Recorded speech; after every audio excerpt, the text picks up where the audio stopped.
좀 해드리면 권성동이 다시 복당을 했잖아요. 국민의힘에. 나머지 지금 3명이 남아있는 거예요. 홍준표, 윤상현, 김태호. 근데 윤상현은 지금 재판 유상봉 그래가지고 당장 들어가기는 힘들 거고요. 김태호하고 홍준표인데 홍준표가 어떻게 보면 최소한 김종인 눈에 흙 들어가기 전에는 입당하기 힘들 가능성이 높아졌어요. 근데 거기에는 내가 봤을 때는 김종인이 맡고 있는 측면은 맞는 것 같고 그 핑계를 초선 의원들이 홍준표 입당을 반발하고 있다. 그러니까 자기가 우리는 보기에 다 똑같은 사람들이지만 초선들이 보기에는 홍준표가 당을 망친 장본이라고 생각하는 시각도 존재한다고 봐요. 거기에 이제 김종인의 어떤 그 딸랑이들 입장에서 보면 김종인은 그 혁신의 상징물이기 때문에 따르는데 홍준표가 입당하면 내가 탈당하겠다 이런 식의 이야기들이 꽤 많이 있나 봐요. 실제로 지금 국민의힘은 초선들의 목소리가 되게 센 모양이더라고요. 그러니까 홍준표가 한 말이 80대 노정객의 당 개혁은 찬성하고 60대 중신, 무고울충 신하신 중신, 요즘 같으면 중진이겠죠. 중신은 반개혁적이라는 어처구니 없는 일부 초선들의 사고에 참으로 동의하기 어렵다. 나는 당 개혁에 한 번도 반대한 일이 없고 오히려 내가 당을 운영할 때 하지 못했던 일을 지금 당이 하는 것으로 알고 그냥 지켜보고만 있을 뿐이다. 하면서 이제 초선들과 싸움을 하고 있는 이제 홍준표를 한번 봅니다. 억울해서 그러겠죠. 들어가고 싶다 이런 이야기겠죠.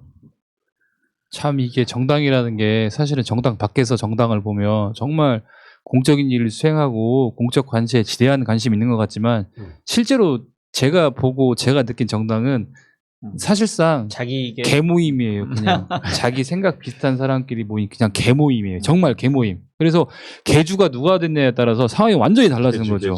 개주가 왕주 노릇하면서 야 쟤는 개원 안 돼. 나 아니면 나갈 거야. 이렇게 말하는 거랑 똑같거든요. 근데 이유를 대야 되는데 내가 쟤 싫어. 내가 쟤 싫어. 근데 개주 체면에 또 그렇게 하기는 그렇고 개원도 상당히 있는데 그러니까 밑에 똘망이들한테 조금 얘기해가지고 야, 쟤 오지 말라 그래. 아니 쟤 근데 옛날에 우리 개주였는데 그랬더니 그때는 그때고 나는 혁신의 아이콘이잖아. 쟤 오면 섞여서 안 돼. 쟤 빼. 이런 상황인데 참 그 왕주 개주 노릇을 했던 홍준표가 보면 속 서로 다 뻔히 보이지만 속 보이니까 힘들겠죠. 내가 저 자리에 있을 때 나도 저랬었는데 하지만 결국은 그 지금의 개주가 눈에 흙 들어가기 전에는 만만치 않겠다 복당이 이런 생각이 드네요. 그러니까 말씀하신 걸 제가 이어서 보면은 홍준표 입장에서는 대단히 답답할 겁니다. 그렇죠. 왜냐하면 이번 총선 과정에서 본인 혼자 살아온 거 이외에 당에 기여한 게 없거든요.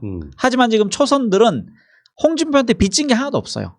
그러니까 이게 민주당하고 좀 다른 겁니다. 그러니까 민주당의 초선들은 이낙연 대표 체제에 그 별로 전혀 반기를 지금 들고 있지 않아요. 왜냐하면 이번 총선에서 이낙연의 그 활동에 많이 빚졌다고 생각하고 또 본인이 당선된 것이 문재인 대통령 덕이라 생각하기 때문에 정부에 대해서 특별히 반기 들 거리가 하나도 없습니다. 그러니까 정부 정책을 웬만하면 따라야 되는데 홍준표 입장에서는 재선 이상들, 3선 이상들은 본인이 대표할 때 다 함께 정치를 했던 사람들이기 때문에 이 사람들은 나랑 말도 통하고 식사도 해보고 이렇게 통할 텐데 초선들은 완전히 홍준표 입장에서는 듣보잡이거든요. 이상한 사람들이 와서 또 숫자는 많아요.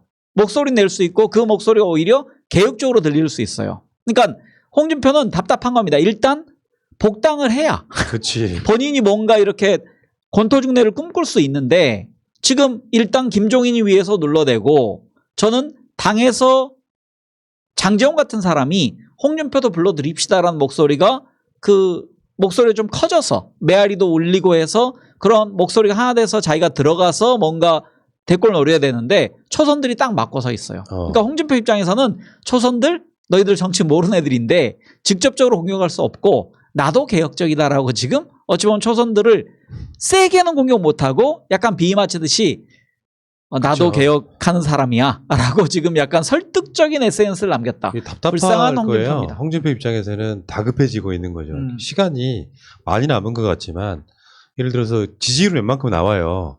안철수, 홍준표 이렇게 나오긴 나오는데 계속 무소속으로 있으면 한계가 있을 수밖에 없지 않습니까? 그러면 내가 봤을 때 첫 단추를 잘못 끼웠죠. 김종인 들어올 때 내가 저 사람 수사한 사람이야. 내가 저 사람 뇌물 받은 사람이야. 이렇게 이야기를 해놓고 지금 수습을 하려고 하니까 단추를 너무 잘못 끼워가지고 다시 돌아가기가 너무 힘든 상황이거든요. 근데 홍준표는 내가 봤을 때 대선을 한 번 더 노리는데 홍준표가 대선 후보로 나갈 가능성 사실 없지 않아요. 그러니까 저도 없다고 네. 생각합니다. 홍준표가 망쳐버린 당의 이미지가 있잖아요. 그 막말 등 해가지고 약간 돈키호테 같은 방식으로. 근데 우리들 입장에서 보면 홍준표가 당에 들어가서 막 분란을 일으켜주고 그러면서 이 당이 4분 5일 돼야만 좋은 건데 그러니까 지금 국짐의 초선들이 지금 정신을 차리셔가지고 홍준표를 받아들이시기 바랍니다. 근데 굳이 그 개모임에 안 들어가고 밖에서 홍준표가 개모임을 하나 만들어서 그런 아이디어는 어떠신가요? 그건 훨씬 좋은 아이디어인데. 가장 이상적인데 제 생각에 이번엔 안 돼요. 그러니까 이번 대선 때는 그거는 불가능하다고 생각합니다. 그러니까 홍준표는 그렇게 독자적으로 못하고 저는 이제 할 수 있는 사람을 안철수는 할 수 있다고 생각합니다. 왜냐하면 안철수는 그런 지금까지 독자적인 창당 그치, 작업도 많이 특화되어 있는 했고 사람이지. 당 깨기도 많이 했고 전문가지 전문가. 그거에도 국민들이 또 했어 정도지. 근데 홍준표는 만약에 여기서 당을 깨고 나간다. 그러면은 본인 스스로 알아요. 내가 이 정당 속에 있어야 그나마 지난 대선에서 받았던 득표율 4% 정도를 받을 수 있는 거지 당을 나가면 나는 개털이란 걸 알고 있습니다. 그러니까 그 사람은 나가지 않고 최대한 그러니까 김종인 체제를 흔들려고 노력하겠죠. 그러니까 김종인이 약속된 게 3월이에요. 그러면은 4월에 보선이 있기 때문에 3월까지만 약속 지키고 그다음에 보선 관리는 우리 당에 있는 전통적으로 국민의 짐 세력들이 해야 된다는 주장을 계속적으로 할 겁니다. 그러면서 김종인은 1월 달부터 되게 자리가 힘들어질 거예요. 그러니까 그 안에서 흔든 세력들이 많이 생겼어. 이게 홍준표 씨는 내가 봤을 때 그 가벼운 입으로 망할 사람이에요. 예를 들어서 김종인과의 관계도 그렇지만 초선과의 관계도 자꾸 갈등 구조로 가면 더 고립되거든요. 그러니까 이 관심 종자의 특성 중에 하나입니다. 혼자 있는 꼴을 못 견뎌해. 잠깐만 여론에서 안 보이는 것 같으면 그걸 못 견뎌가지고 조바심 내가지고 자꾸 막말 비슷한 걸 꺼내다 보니 어퍼가 쌓이는 거예요. 그러면서 지금 이 지경까지 온 거죠. 60대 중신이 어쩌고 저쩌고 80대 정객이 어쩌고 저쩌고. 근데 저는 홍준표를 한편으로 약간 우리가 경계해야 되는 게 이 사람은 여건이 되면 킹메이커로 돌아설 가능성도 크다고 생각합니다. 그러니까 본인 스스로 지난 대선에 한번 나왔었기 때문에 나와서 자기 이미지가 어떤지에 대해서 대강은 알거든요. 그래서 복당의 조건으로 누군가와 연대해서 들어가려고 노력하겠죠. 그러니까 스스로는 못 가요. 이미 아까 말씀하신 대로 김종인과 정말 돌아갈 수 있는 다리를 이미 불태우는 설정을 벌였기 때문에 돌아갈 다리가 없고 남의 배에 타고서 갈 수밖에 없습니다. 그럴 때 이제 다른 세력과 연대할 것이다. 저는 다른 안철수는 아니고 안철수랑은 아주 있어요? 있죠. 원희룡, 유승민 이렇게 손잡을 수도 있는 거죠. 같이. 그러니까 당 안에 이미 들어간 사람들인데 그 사람들은? 그러니까 원희룡을 대권 후보로 옹립해서 킹메이커 역할을 자임할 수 있다는 얘기입니다. 그러니까 왜냐하면 홍준표도 나이가 54년생이에요. 그럼 벌써 이제 70 비슷하잖아요. 1살 어리죠. 1살. 그러니까 이해찬 대표보다 1살 어린 나이거든요. 그래서 본인이 그러니까 정치권에 있는 것이 가장 꿀이라는 걸 알고 있기 때문에 아마 킹메이커로 돌아설 수도 있다. 아니 그거는 이제 당연한 분석이지. 안 되는 걸 억지 지가 왕이 어떻게 됩니까? 문제는 홍준표 같은 캐릭터는 가장 큰 문제가 일단 대선 주자 지지율이 나온다는 게 문제예요. 안철수랑 엎치락뒤치락해 막 용어 상박이야. 5%까지 나와. 홍준표하고 안철수는 마인드가 똑같은 게 있어요. 자기가 대선에서 당선되지 못한 건 박근혜 때문이야. 탄핵당한 당에 내가 그나마 아무도 안 하겠다는 걸 내가 했단 말이에요. 자기 보상 받고 싶어하는 사람이야. 자기 막말로 지방선거 졌다고 생각하지 않는 거예요. 안철수는 마찬가지 아닙니까? 내가 국민의당이라고 하는 소수 정당의 후보였으니까 그렇지. 서울시장이나 대선 나갔을 때 큰 정당이었으면 내가 됐다고 생각하는 사람들이에요. 그 사람들이 최대한 하는 데까지는 해봐야 되죠. 어떤 한계에 부딪히는지 모르지만. 근데 그렇게 최대한 하는 데까지 해보는 과정에서 뭔가 미스가 생기는 거예요. 안 되는 걸 억지로 만들려다 보니까 그러니까 안철수는 그 망상에 사로잡혀 있기 때문에 요즘 계속 국민의 짐 국회의원들하고 이렇게 뭐 포럼에 참석하고 찝쩍거리는 겁니다. 그러니까 그 안에서 틈새를 마련해서 본인이 들어가려고. 그래서 안철수의 착각은 뭐냐면 내가 제1야당의 후보가 되면 나는 서울시장도 할 수 있고 대권도 내가 거머쥘 수 있다. 그렇지. 그런 착각을 하고 있고. 아니 사실이잖아 근데. 말하자면 황 작가가 국민의힘의 후보가 되면 그만큼 지지로 나와. 그렇죠. 당선은 안 기본빵으로. 되더라도. 홍준표 가졌던 저는 24% 즉 국민의힘은 대권에 나오면 그 후보는 25까지 간다고 생각해요. 그러니까 안철수 생각은 뭐냐면 자기는 국민 지지율 55까지 갔던 사람이다. 근데 거기서 일부 좀 떨어지더라도 내가 제1야당의 후보가 되면 보충되고 그럼 나는 50% 정도를 단독으로 얻을 수 있는 사람이기 때문에 나는 대권을 잡을 수 있는 사람이라고 착각을 하고 있는 거죠. 유의미한 대선 주자는 10%입니다. 대보탱한 두 자릿수는 윤석열 정도는 돼야지.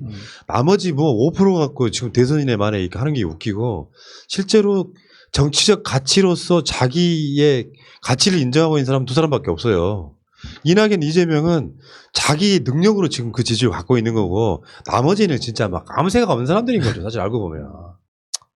에휴 참. 추석 밥상에 그 대선 관련한 이낙연, 이재명, 트럼프, 바이든 이야기는 이따가 밤에 성동일 시간에 또 재밌는 분석을 한번 해드리도록 하고요. 자, 시간이 그러니까 우리가 원래 끝내려고 했던 시간이 6시 50분입니다. 뭐 못한 이야기 있으시면 뭐 기회를 좀 드릴게요. 30초씩만. 저는 그 마지막에 홍준표 관련해가지고 사실은 홍준표가 복당을 하기 위해서 자기 영역을 넓히기 위해서 아까 밖에서 창당 얘기를 잠깐 했던 것은 그런 제스처도 취할 수도 있겠다. 계속해서 튕겨내니까 나 그러면 그 전에 너네당 대선 주자였고 밖에서 개모야나 만들 수도 있어? 라는 정도의 제스처는 취하지 않을까. 저는 거기에 반대입니다. 재미를 위해서. 왜냐하면 안철수는 정치를 잘 모르기 때문에 창당을 해요. 근데 홍준표는 지금까지 정치권에 있으면서 김영삼 때 들어온 거잖아요. 88년 무렵에 들어온 사람인데 이 사람은 그때부터 지금까지 쭉 과정을 92년에 들어왔나요? 88년, 92년에 아마 들어왔을 겁니다. 근데 그때부터 지금까지 쭉 보면서 창당 후에 소멸되는 정당들 너무 많이 본 겁니다. 그러니까 이 사람은 아무리 그 고생을 하더라도 큰 집 안에 들어가 있는 게 나중에 미래가 있다고 생각하는 거지 작은 집에 그러니까 뱀의 머리가 돼봐야 별볼 없이 다 깨져나가더라. 그거를 체득하고 있는 사람이에요. 홍준표만 알고 있는 얘기가 아니고 국민이 다 알고 있는데 안철수만 모르는 거죠. 안철수만 모르는 거예요. 그래서 본인이 만약에 창당을 하면 이게 대구 경북 뭐 PK 일부 세력을 갖는 자민련화 될 거라는 걸 안철수는 홍준표는 안다고 생각해요. 그래서 홍준표의 창당은 없다. 근데 안철수는 창당 혹은 세불리기를 통해서 당대당 통합을 위해서 몇 명 이렇게 그 이삭줍기를 할 수도 있죠. 설득이 되네요. 네네. 알겠습니다. 홍준표 씨와 안철수의 차이가 그런 거였었군요. 참 평생 그렇게 가는 경우가 있어요. 이게 일시적인 거겠지 하지만 홍준표의 무소속이나 안철수의 그 꼬마 정당 이것이 평생 갈 수도 있어요. 생각보다는 그게 쉽지가 않더라고요. 정당이라고 하는 것이.